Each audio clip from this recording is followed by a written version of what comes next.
Halo brother, jumpa lagi dengan gua Fajar Kristiono di YouTube channel gua Fajar Kristiono tentunya. Dan sorry lama gua udah nggak upload, tapi mudah-mudahan ke depan ini gua akan lebih sering upload. Oke brother, apa yang akan kita bicarakan hari ini? Kita akan bicara mengenai ISO.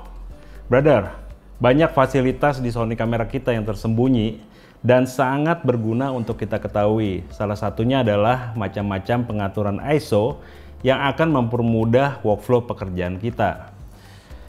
ISO merupakan salah satu bagian dari segitiga exposure yang sebelumnya udah gue bikin kontennya dan merupakan bagian yang juga sangat penting. Memahami bagaimana cara kerja ISO dalam hubungannya dengan hasil karya kita dan bagaimana memanfaatkan fitur-fitur yang ada dalam kamera Sony kita akan membuat bukan aja pekerjaan kita jadi lebih cepat tapi juga lebih tepat. Pengaturan ISO akan mempengaruhi banyak hal di dalam foto kita. Sebut aja ya, misalnya ketajaman foto, noise, pengendalian noise, dan lain-lain. Oke, kita akan coba mengupas bagaimana ISO setting di kamera Sony kita nih, yang mungkin kalian belum tahu. Untuk teman-teman yang bukan pengguna Sony, kalian tetap bisa mendapatkan manfaat dari konten ini. Jadi silakan ikuti terus ya. Pasti kalian akan bisa dapat manfaatnya. Oke, kita bicara mengenai auto ISO. Apa sih ISO auto itu? Apakah sah menggunakan auto ISO? Jadi kadang suka ada gengsi-gengsi kan. Terus apakah masih bisa disebut manual apabila ISO dibuat auto ISO misalnya? Kemudian bagaimana setting auto ISO terbaik? Jadi sebenarnya di auto ISO itu kita masih bisa setting lagi. Oke brother, auto ISO bisa digunakan juga di mode manual, walaupun akhirnya bisa juga kita sebut semi otomatis karena ISO dipikirkan dan diputuskan juga oleh kamera kita. Oke, gue akan coba melihat, kita akan melihat menu ISO di kamera Sony gue ya. Gue akan capture untuk kalian lihat. Kalau kita lihat di menu ini dan lihat di sebelah kanan itu ada maksimum ISO pada menu auto yang bisa kita set nilainya. Katakan kalian mau set maksimum ISO pada mode auto ISO di 6400 misalnya, maka kamera tidak akan melebihi ISO maksimum yang telah kita set. Begitu juga kalau kalian set nilai ISO itu ke 5000, 8000, 10000 atau bahkan di ISO maksimalnya di 12800 misalnya. Keputusan ini tetap di tangan kalian. Pertimbangkan suasana juga, kemudian kondisi lokasi pemotretan, serta kemampuan maksimal kamera kita masing-masing. Jadi explore terus kameranya. Kalau kalian ingin agar grain atau noise ketika ISO tinggi dihilangin di dalam sistem kamera, kita bisa menggunakan noise reduction di kamera dan kalian bisa mengaktifkan high ISO NR noise reduction yang ada di menu kamera kalian. Kenapa sih menggunakan ISO kok tinggi-tinggi banget gitu ya? Terkadang kita tuh dihadapin oleh situasi di mana kita nggak bisa memilih menggunakan ISO rendah seperti 50, 80, 100, 200 misalnya gitu ya. Oh ya, ISO 50 dan 80 itu di beberapa kamera ada dan di beberapa kamera Sony juga nggak ada. Jadi nggak usah kaget kalau misalnya itu nggak ada di kamera kalian. Jadi saya ulang lagi ya, ketika kondisinya tuh kondisi tempat pemotretan kita itu sangat low light, misalnya di tempat yang memang gelap banget atau malam gitu ya, dan bukan lensa kita tuh misalnya minimal di f5.6 misalnya kayak lensa kit gitu ya, dan speed dipaksa harus 1/100. Kalau nggak tangan kita shake misalnya, maka pilihan kita nggak ada yang lain selain menaikkan ISO karena F-nya dan speednya udah maksimal. Jadi bukan hanya di kondisi gelap aja brother, tapi di kondisi speed memang harus tinggi misalnya, kayak lo motret burung, sport dan lain-lain, atau benda bergerak yang sangat cepat sehingga kalian harus setting shutter speed itu di posisi shutter speed yang juga sangat cepat, maka nggak ada pilihan lain selain meninggikan shutter speed kita, meninggikan shutter speed kita, dan juga akhirnya kita harus menaikkan ISO kita supaya kita tetap mendapatkan foto yang baik gitu. Sebut aja misalnya kalau kita ngeliput lomba lari, liput acara wedding dengan kondisi ruangan yang kurang cahaya, atau teman-teman jurnalis yang sedang meliput berita demo yang berakhir ribut misalnya. Sering kan ya? Di beberapa kamera Sony seperti Alpha 7 Mark III, Alpha 7 Mark IV, Alpha 9 Mark II, Alpha 7C yang terbaru, dan juga kamera APS-C kayak Alpha 6600, ISO minimal yang disediain itu ada 50 yang seperti tadi gue bilang, start dari 50, 64, 80 baru kemudian 100 dan seterusnya. Buat apa sih kita setting ISO 50 sampai rendah banget? Nih ya, kalian bayangin kalian lagi motret bokeh-bokehan menggunakan bukaan terlebar lensa kalian nih, misalnya 1.4 katakan ya, pakai 85 GM.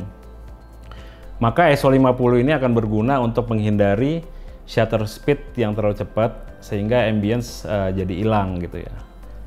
Secara umum ISO minimal adalah 100. Jadi ISO 100 adalah kondisi yang sangat-sangat ideal di mana kita bisa maksimalin dynamic range kamera kita. Kita bisa maksimalin juga pada saat kita post processing sehingga detail-detail dari foto yang bagus itu juga nggak hilang. Teman-teman juga mesti ingat bahwa semakin tinggi ISO maka resiko terjadinya grain atau noise yang nantinya sih sebenarnya kalian bisa hilangin itu di software di post processing. Tetap aja walaupun kalian bisa hilangin di post processing, tetap aja akan ada resikonya. Jadi bijak-bijaklah pakainya gitu ya. Oke, next brother. Satu setting lagi yang menarik dari menu ISO setting di Sony ya, mungkin kalian belum tahu. Kita bisa setting minimal dan maksimal ISO pada saat kita mengaktifkan auto ISO dan bisa mengatur beberapa shutter speed terendah pada saat auto ISO ini diaktifin. Ini menarik sih. Mungkin kalian bertanya-tanya kenapa sih mesti setting shutter speed minimalnya? Kenapa kita mesti setting ISO? Kenapa kita mesti setting shutter speed minimal di ISO setting? Jadi kalian bisa bayangin ya, kalian lagi pakai auto ISO motret di ruangan yang gelap.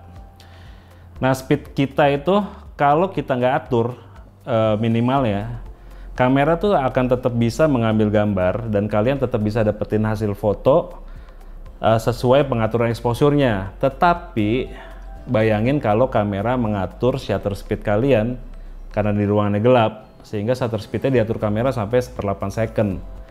Foto kita akan motion blur karena tangan kalian yang nggak mampu tetap steady di kecepatan 1/8 second. Gue sendiri untuk handheld hanya bisa tahan di 1/60 second.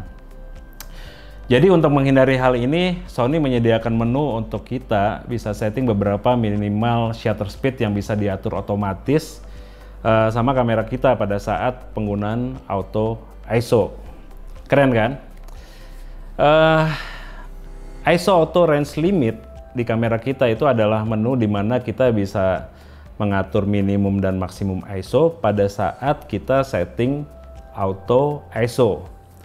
ISO minimum shutter speed itu bisa di-set ketika kita menggunakan mode A, aperture priority, atau misalnya kalian pas make mode P atau program.